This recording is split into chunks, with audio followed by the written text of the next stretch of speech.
Well, Gulnur Aybet joins us now in the studio. She's the Director of the Centre for Security Studies at Bahçeşehir University. Gulnur, once again, thank you very much for your time here. Thank you. Now, Ataturk Airport did have better security than airports like Brussels. More people died in this particular attack at the airport, though. Do you think that this particular airport in Istanbul is a vulnerable target? And did Turkey do enough? Were there any holes in Turkey's security situation here? Well, like you mentioned, Ataturk Airport is probably much more safely guarded than most international airports around the world, because in order to go in there, you have to go through these security checkpoints where all your baggage has to be scanned. So even if you're seeing someone off at the airport, you need to go through this security check, not just the passengers. So the terrorists couldn't get beyond that barrier. But if it's a sort of reasonably busy time, and it always is in Ataturk Airport, chances are there'll be quite a long queue of people waiting to get into the airport, waiting for their baggage to be scanned. So the immediate casualties were the people who were standing in that area, because the terrorists first opened fire, causing havoc, and then they blew themselves up. So, you know, it was contained within that area, but the casualties are still high, because we think that there were probably quite a few people already going in there. It's very difficult. I mean, if you try to control every single vehicle that's going into a very busy airport and do a sort of in-depth search of every vehicle, that's practically impossible. So I don't know how one goes about screening for this kind of terrorist attack, because obviously they must have got that far in a car. They couldn't have walked up to the terminal.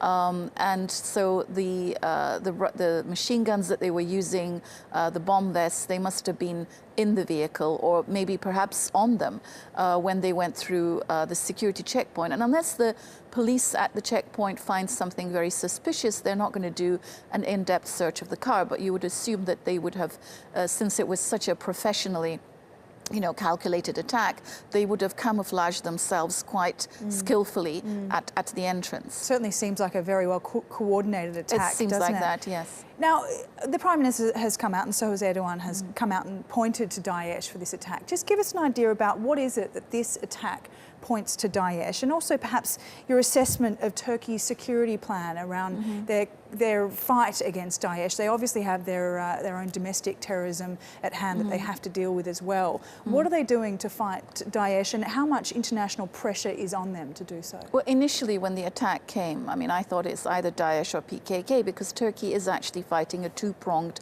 war against terror. And of course, they're quite separate from each other. And their goals are separate, but they're both linked to the war in Syria. So anything that happens with regards to the situation on the ground in Syria and Turkey's regional relations is going to directly impact Turkey's war on terror, which is not just fighting Daesh, but also the PKK.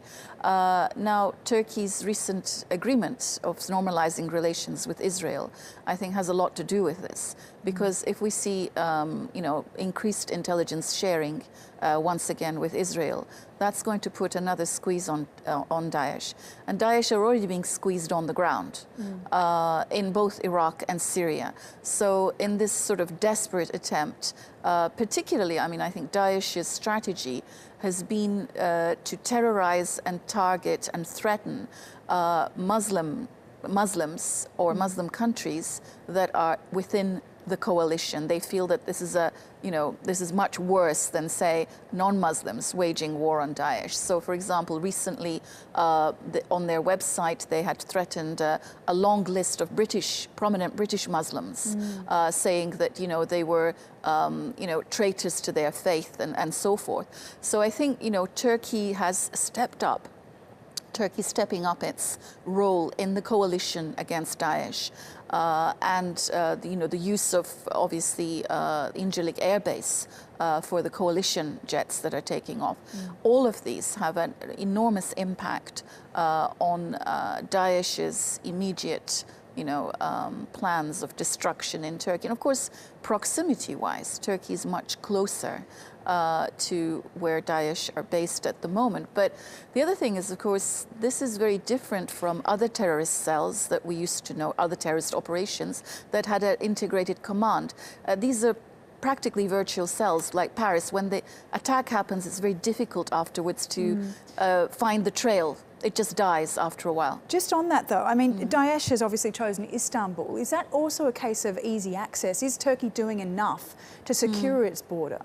Well, big cities are always and big metropolises are very, very attractive for terrorists. I mean, we saw this with Paris, then we saw this with Brussels, because urban areas, and this was actually highlighted recently in a military conference, that, the future warfare is going to focus on urban areas. Because these are sort of vulnerable pockets where, individual groups like terrorists and non-state actors and criminals can have wider access to these very fluid networks that they use. And fluid networks find it easier to work in big cities.